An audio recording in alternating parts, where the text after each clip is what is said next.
Straight line chapter से 2024 का JEE mains का ये पीवाईक्यू है, बहुत ही प्यारा क्वेश्चन है, मजा आएगा इसको सॉल्व करके, एक बार जरूर ट्राई करना। यहाँ पर क्वेश्चन में मेरे भाई बोला गया था ना कि एबीसी एक आइसोसेलेस ट्रायंगल है जिसका ये जो वर्टेक्स है, ए वर्टेक्स जो है उसका -1,0 हमें दिया हुआ है उसका कोऑर्डिनेट। जाहिर सी बात है ये एक्स एक्सिस का पॉइंट है और ये जो पॉइंट है वो निगेटिव एक्स पर है, निगेटिव एक्स पर -1 है यहाँ पे, ठीक है।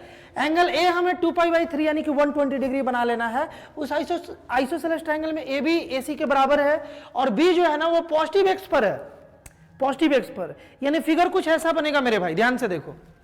ए वर्टेक्स ले लिए -1,0, बी पॉजिटिव एक्स पर ले लिए, ये एक साइड हो गया ए बी, और एक जो साइड ए सी, क्योंकि 120 डिग्री हमें बनाना था, 120 बनाना था, इसलिए हम AC को इस तरीके से बनाए और AB और AC यहां पर इक्वल दिया गया है। बोला गया है मेरे भाई ना कि ये जो BC है ये 4√3 है, BC जो है ना, BC जो यहां पर बन रहा है ये 4√3 बोला गया है, 4√3। तो लाइन, एक और बात बोला गया यहां पर कि ये जो लाइन BC है इस लाइन को इंटरसेक्ट कर रहा है, लाइन BC, ये जो BC बन रहा है मेरे भाई ये इस लाइन को इंटरसेक्ट कर रहा है अल्फा कॉमा बीटा, यानी कि BC का और इस लाइन का जो इंटरसेक्टिंग पॉइंट है वो अल्फा कॉमा बीटा है। तो हमें beta 4 alpha two the power 2 का वैल्यू बताना है, क्या आएगा। बात क्लियर है ना।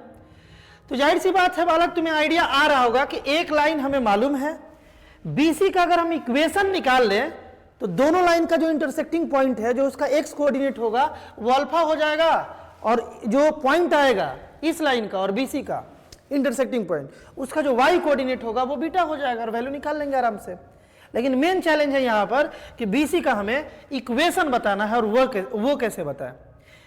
आइसोसेलेस का अगर प्रॉपर्टीज बढ़िया से यूज किया जाए तो बड़ा ही आसानी से बताया जा सकता है बालक। देखो कैसे, ध्यान से देखो, ये 120 है, ये साइड और ये साइड इक्वल है, तो इसको मेरे भाई 30 होना पड़ेगा, इसको भी 30 होना पड़ेगा, है ना। अच्छा दूसरी बात, ये B पॉइंट पर है, B पॉइंट पर है, मतलब कि B जो है वो x पॉजिटिव x पर है, तो जाहिर सी बात है y कोऑर्डिनेट तो 0 हो गया, y कोऑर्डिनेट मेरे भाई इसका 0 आ गया। x कोऑर्डिनेट को हम कुछ भी मान लेते हैं बालक, जैसे मान लिया जाए t मान लिए, x कोऑर्डिनेट को हम लोग t मान लिए, t निकाल ले तो काम हो जाए और t तुरंत निकलेगा, ध्यान से देखना t तुरंत निकलेगा। हम ये बोल रहे थे कि अगर ये 30 है तो मेरे भाई ये वाला तो 150 हो गया, 150 हो गया मेरे भाई।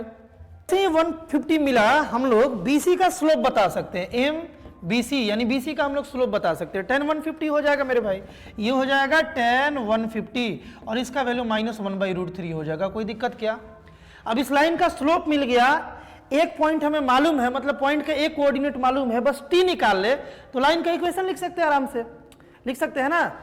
अब देखो ध्यान से, एक और प्रॉपर्टीज का यूज किया जाए आइसोसेलेस में मेरे भाई। अगर यहां से हम परपेंडिकुलर ड्रॉप डाले, यहां पर परपेंडिकुलर डाले यहां पर, तो तुम पढ़े हो कि ये दोनों ट्रायंगल कॉन्ग्रुएंट हो जाएगा और कॉन्ग्रुएंट होगा तो ये आधा आधा मेरे भाई डिवाइड हो जाएगा, है ना। ये जो आइसोसेलेस या इक्विलेटरल में अगर इस वर्टेक्स से हम लोग यहाँ पर बालक परपेंडिकुलर ड्रॉप डालते हैं तो ये सामने वाला साइड को बाइसेक्ट करता है ना।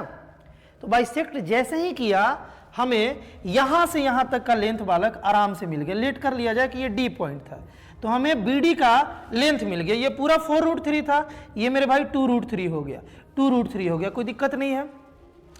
अब इस ट्रायंगल में क्या हम लोग ये वाला लेंथ निकाल सकते हैं क्या, कंप्लीट ये वाला लेंथ? बिल्कुल निकाल सकते हैं बालक, बिल्कुल निकाल सकते हैं। अगर इस पर हम देखो, अगर इस पर हम, ये तो हाइपोटेन्यूज हो गया ना, ये हाइपोटेन्यूज हो गया। अगर इस पर हम कॉस का यूज कर ले, कॉस का, जैसे cos 30 का यूज कर लेते हैं बालक, cos 30 का यूज कर लेते हैं इस एंगल पर, तो इस एंगल के लिए जो ये है बेस तो हो गया 2√3, है ना, 2√3 लिख लिए और डिवाइडेड बाय ये जो पूरा बात है AB, ये नीचे आ जाएगा। अब इस इक्वेशन से हम लोग AB का तो वैल्यू निकाल ही सकते हैं, निकाल लिया जाए। कैसे निकाला जाए, ये जो अपने पास आया मेरे भाई, ये कितना होता है √3/2, है ना, √3/2 इज इक्वल टू 2√3/AB हो गया मेरे भाई। क्लियर है, √3 से √3 कैंसल, AB का वैल्यू मेरे भाई 4 आ गया। अगर AB 4 है, दिमाग लगाना है यहाँ पर, AB अगर 4 है और यहां से यहां तक 1 है, यहां से यहां 1 है, तब तो ये -1 कोऑर्डिनेट आया है। ये यहां से यहां 1 है, ये पूरा 4 है, तो इसको 3 होना पड़ेगा मेरे भाई।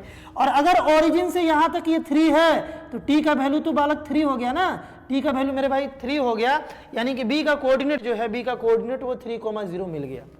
B का कोऑर्डिनेट मालूम चल गया, मतलब कि इस लाइन पर एक पॉइंट मालूम चल गया, है ना, और इसका स्लोप भी मालूम है, स्लोप मालूम है, कितना है स्लोप मेरे भाई, इसका स्लोप -1/√3 है। तो इसका इक्वेशन लिखना तो अब इजी हो गया ना, और क्वेश्चन बन गया।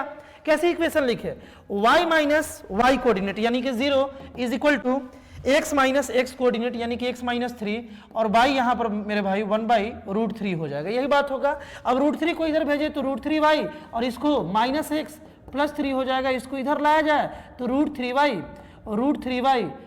Plus x is equal to 3। ये डेटा अपने पास आएगा बालक, कोई दिक्कत क्या। तो ये एक इक्वेशन बना BC का, मान लेते हैं इसको इक्वेशन 1 और इसको मान लेते हैं बालक इक्वेशन 2। इन दोनों का इंटरसेक्शन पॉइंट अल्फा और बीटा था ना, इन दोनों को बस सॉल्व कर लिया जाए। देखो इस पेज पर हम सॉल्व कर दिए, एक इक्वेशन ये था जिसको हम इक्वेशन 2 बोल रहे थे, ये 1 था, है ना। दोनों को सॉल्व कर लिया जाए। दोनों को सॉल्व करने के लिए बस बेसिकली जोड़ दिए, दोनों को जोड़ करके एक 6 कैंसिल हो गया बालक। y का वैल्यू इसे सॉल्व किए तो 6/√3 + 1 आ रहा था, लेकिन रेशनलाइज करेंगे तो इस तरीके से वैल्यू 3 × √3 - 1 आ जाएगा। अब यही y अगर हम इसमें पुट कर ले, यहाँ पुट कर दिए 2 में पुट कर दिए y के जगह पर y का वैल्यू, तो x इजिली हम लोग ऐसे करके सिंप्लीफाई निकाल लिए।